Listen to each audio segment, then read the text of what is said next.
বিএনপিও দাবি করেছিল এই রাষ্ট্রপতিকে অপসারণের স্বৈরাচারের দোসর আখ্যা দিয়ে।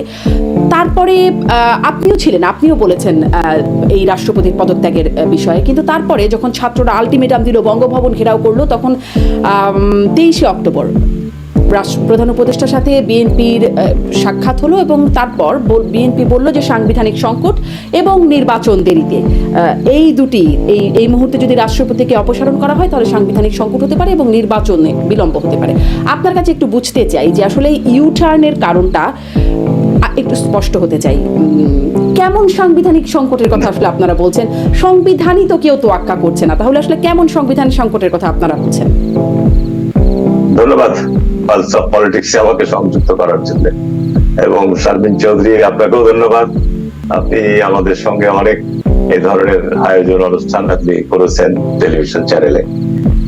আসলে যে বিষয়টি নিয়ে আজকে আপনি আমাকে প্রথমেই প্রশ্ন করেছেন, এই বিষয়টি নিয়ে কিন্তু বিতর্ক এখনো শেষ হয়নি, এখনো এটা অমীমাংসিত আছে, এখনো এটা আলোচনার পর্যায়ে আছে, এবং এটির ব্যাপারে উপদেষ্টা পরিষদের সিদ্ধান্ত হয়েছে যে এই ব্যাপারে আমাদের রাজনৈতিক দল এবং ছাত্র প্রতিনিধিদের সঙ্গে আলোচনা করে চূড়ান্ত সিদ্ধান্ত গ্রহণ করা হবে।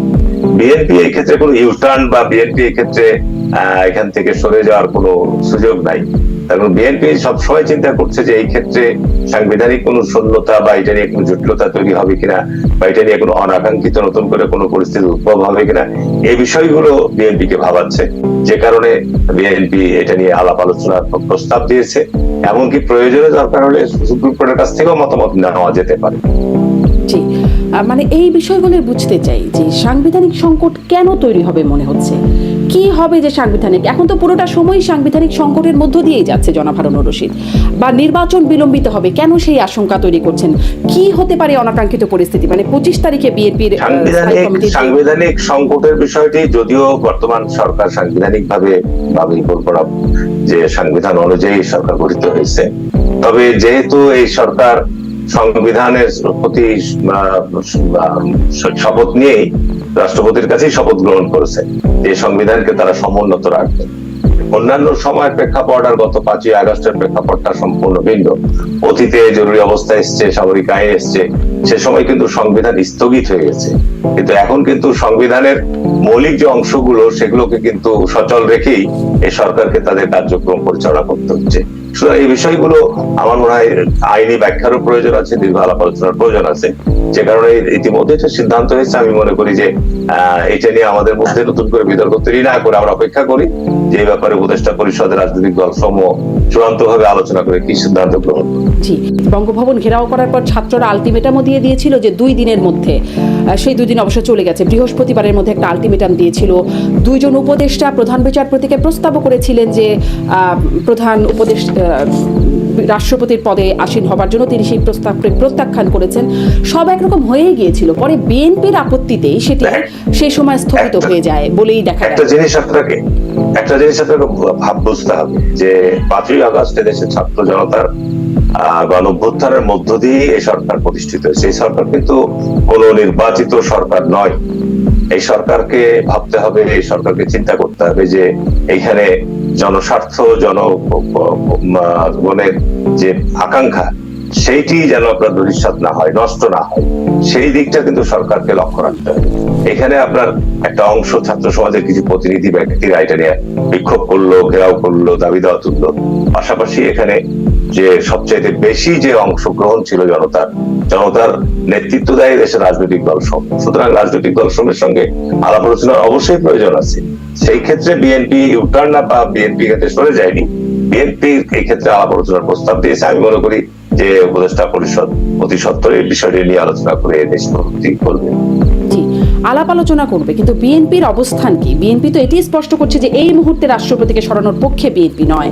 আমি আসলে এটি বুঝতে চাচ্ছিলাম বিএনপি কি পরিস্থিতির আশঙ্কা করছে, যে এই মুহূর্তে সরানো হলে কেমন সংশয়, মানে কি পরিস্থিতি হতে পারে এক, এবং এটা সম্পর্কে আমি এতটা ডিটেইলস, পেছনে অন্য কোনো উদ্দেশ্য আছে কিনা? বিএনপি এই কথাটাও বলছে যে পেছনে রাষ্ট্রপতিকে সরানোর পেছনে অন্য কোনো উদ্দেশ্য আছে কিনা, কি উদ্দেশ্য থাকতে পারে বলে বিএনপি আশঙ্কা করছে?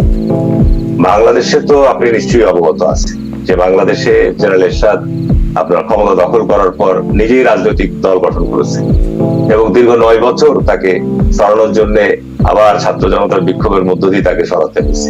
আপনারা লক্ষ্য করেছেন 1/11 এর সময় যে ফখরুদ্দিন মহিউদ্দিন আপনার রাষ্ট্রীয় ক্ষমতায় এসেছিল, তারাও কিন্তু কোনো রাজনৈতিক দল গঠন করার পরিলাস ছিল না, কিন্তু তারাও গিয়ে কিন্তু ক্ষমতায় গিয়ে কিন্তু কিংস পার্টি গঠন করে তারাও ক্ষমতাকে বিলম্বিত করতে চেয়েছিল। যে কারণে আমাদের রাজনৈতিক দল উৎসবের মধ্যে নিঃসন্দেহে উদ্বেগ থাকতেই পারে, এটা অস্বাভাবিক কিছু নয়। সুতরাং গুঞ্জন বা যে কোনো উদ্বেগ যাই থাকুক না কেন, যেহেতু এটা আলাপ আলোচনার পর্যায়ে আছে এবং আলাপ আলোচনার মধ্য দিয়েই চূড়ান্ত সিদ্ধান্ত হবে, আমি বারবার বলছি, যে কারণে এটা নিয়ে আমি ব্যক্তিগতভাবে এটা নিয়ে আর বেশি বিস্তারিত আলোচনা করতে চাই। জি, তাহলে কি এরকমই অনেকটা মানে এরকম একটা উদ্বেগ যে এই সরকার তার ক্ষমতাকে প্রলম্বিত করবার একটা উদ্দেশ্য থাকতে পারে, এরকম একটা ধারণা আপনাদের মনে হয়তো আছে? কেন হঠাৎ করে রাষ্ট্রপতি, যিনি আসলে খুব গুরুত্বপূর্ণ, রাষ্ট্রের 1 নম্বর ব্যক্তি বটে, কিন্তু তিনি মানে আমরা জানি একটা পাপেট পজিশন রাষ্ট্রপতি, তিনি সবসময় অন্যের ইশারায়, আগে ছিলেন প্রধানমন্ত্রীর ইশারায়, এখন হয়তো এই সরকারের কথা মতোই কাজ হচ্ছে বা কাজ করছেন রাষ্ট্রপতি, খুব একটা ঝামেলাও করছেন না তিনি, যা বলা হচ্ছে মানে যা যেভাবে চাওয়া হচ্ছে সেভাবেই কাজ হয়ে যাচ্ছে। হঠাৎ করে এই বিতর্কটা কেনই বা তোলা হলো, কেনই বা আস্তে আস্তে স্তীমিত হয়ে গেল, এবং যেটি নিয়ে আসলে এত কিছু, সাবেক প্রধানমন্ত্রীর পদত্যাগপত্র, সেটিও যে আসলে খুব গুরুত্বপূর্ণ তেমনটি তো মনে হলো না, কেউ তো খুঁজছে না সেই পদত্যাগপত্রটা।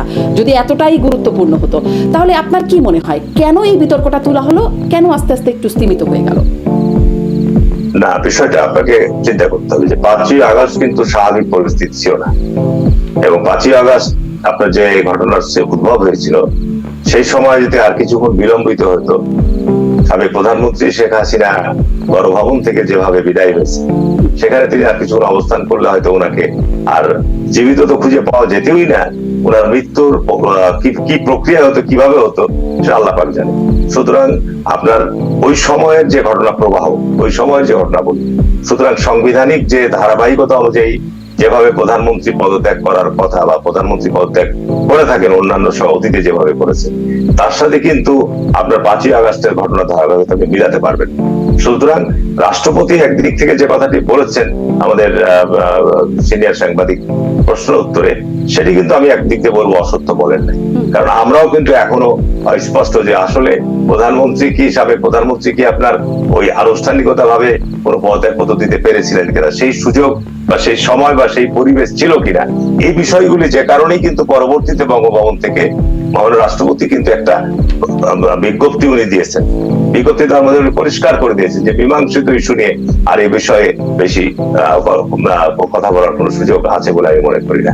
তো যে কারণে আপনার যেহেতু এই কথাটি বলার পর আবার উনি পুনরায় যে বিজ্ঞপ্তিটা বঙ্গভবন থেকে এসছে, সেটি আপনাকে আমলে নিতে হবে যে সত্যিকার অর্থে ওই সময় 5ই আগস্টের যে প্রেক্ষাপট, 5ই আগস্টের ঘটনাবলী, এই ঘটনাবলীর ক্ষেত্রে সেনাবাহিনী প্রধানও বলেছেন জাতির উদ্দেশ্যে, রাষ্ট্রপতিও জাতির উদ্দেশ্যে বলেছেন, কিন্তু এরকম কোন মিডিয়ায় কোন চ্যানেলে কিন্তু আমরা দেখিনি যে প্রধানমন্ত্রী রাষ্ট্রপতির কাছে বা প্রধানমন্ত্রীর কাছে উনি যেভাবে অন্যান্য সময় প্রধানমন্ত্রীরা পদত্যাগপত্র দেন বা পদত্যাগ করেন, সেরকম কিন্তু কোনো ভিডিও ফুটেজ আমাদের কাছে নাই।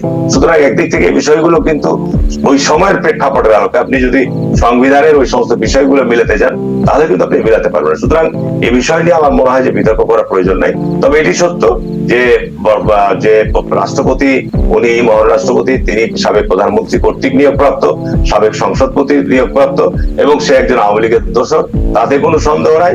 সুতরাং এই বিষয়টি নিয়ে রাষ্ট্রের আপনার পরিচালনার ক্ষেত্রে যদি অসুবিধা হয়, উপদেষ্টা মন্ডলী আছেন, উপদেষ্টা পরিষদ আছেন, সিদ্ধান্ত গ্রহণ করবেন যে উনি ওই চেয়ারে থাকা অবস্থায় ওনাদের কর্মপরিধি, ওনাদের কার্যক্রমের ক্ষেত্রে বিঘ্ন সৃষ্টি হচ্ছে, বাধার সৃষ্টি হচ্ছে, তাহলে সেভাবে তারা সিদ্ধান্ত নেওয়া তাদের এখতিয়ার আছে, বা রাজনৈতিক দলগুলোকে সে বিষয়ে খোলামেলা ভাবে তারা এই বিষয়ে আলোচনা করতে পারে যে আমাদের এই সমস্যা, এই অসুবিধাগুলো হচ্ছে, সেই ক্ষেত্রে পদক্ষেপ গ্রহণ করতে পারেন, কোনো অসুবিধা নেই।